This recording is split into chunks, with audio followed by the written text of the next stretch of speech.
요즘 뉴스 보면 미국하고 중국이 끝장 싸움하는 것 같잖아요. 관세 올리고 반도체 막고 서로 의존 끊겠다고 하고, 근데 속을 들여다보면 얘기가 좀 달라요. 이혼한다고 소리치면서도 집이랑 애 때문에 어쩔 수 없이 같이 사는 부부 같다고 할까. 결론 왜 미국과 중국은 서로 끊을 수 없는가? 자, 이제 처음 질문으로 돌아가 보죠. 왜 싸우면서도 결국 협력할 수밖에 없는가? 아까 네 가지 키워드 말했잖아요. 국채, 공급망, 달러, 그리고 심리. 첫째, 국채예요. 미국은 빚으로 사는 나라입니다. 국채가 팔려야 버티죠. 그런데 중국은 미국 국채를 세계에서 두 번째로 많이 갖고 있어요. 겉으론 싸워도 중국이 그걸 한꺼번에 던져버리면 미국만 흔들리는 게 아니라 중국도 같이 망합니다. 왜냐면 국채 가격이 폭락하면 중국이 들고 있는 자산 가치가 날아가 버리거든요. 서로 인질처럼 붙잡고 있는 거예요. 둘째, 공급망입니다. 반도체, 전기차, 태양광, 배터리 미래 먹거리가 다 여기 연결돼 있어요. 미국이 기술을 쥐고 있어도 중국이 소재랑 생산 라인을 꽉 잡고 있습니다. 아이폰만 해도 중국 조립 없으면 못 나와요. 미국이 중국 없이 살겠다 외쳐도 대체 공급망을 자르면 최소 10년은 걸립니다. 그 사이 중국이 무너지면 미국 기업 주가부터 직격탄 맞습니다. 셋째, 달러예요.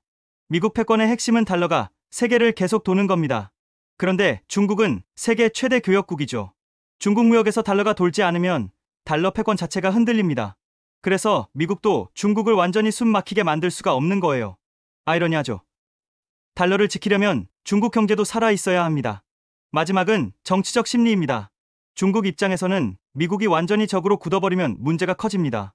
이미 부동산 붕괴나 청년 실업 때문에 민심이 흔들리고 있는데 경제까지 더 무너지면 아무리 공동부유 같은 구호로 달래도 한계가 있어요. 불만이 정권을 향해 폭발할 수 있다는 거죠. 그래서 중국은 미국을 절대적인 적으로 만들지는 않습니다. 겉으로는 으르렁거리지만 속으로는 필요한 적으로 남겨둬야 정권 안정을 유지할 수 있는 겁니다. 미국도 마찬가지예요. 트럼프는 중국을 두들겨야 정치적으로 유리합니다. 하지만 중국이 완전히 무너지면 국채, 공급망, 달러까지 다 흔들려서 결국 자기 발등을 찍는 거죠. 그래서 으르렁거리면서도 마지막 결정타는 못 날리는 겁니다. 결국 싸우는 것 같아도 실제로는 무너질까봐 서로 붙잡고 있는 거네요. 맞습니다. 겉으로는 이혼하자 소리치지만 집 대출도 같이 묶여 있고 자식들도 있는 부부 같아요. 미국은 중국이 무너지면 자기 빚 구조가 흔들리고 중국은 미국이 등을 돌리면 수출이랑 외환이 무너집니다. 두 나라는 서로 목을 조르면서도 동시에 산소호흡기를 쥐어주고 있는 겁니다. 싸우지 않을 수는 없지만 끊어낼 수도 없는 관계. 이게 지금 세계 최강 두 나라가 벌이고 있는 패권 전쟁의 본질입니다.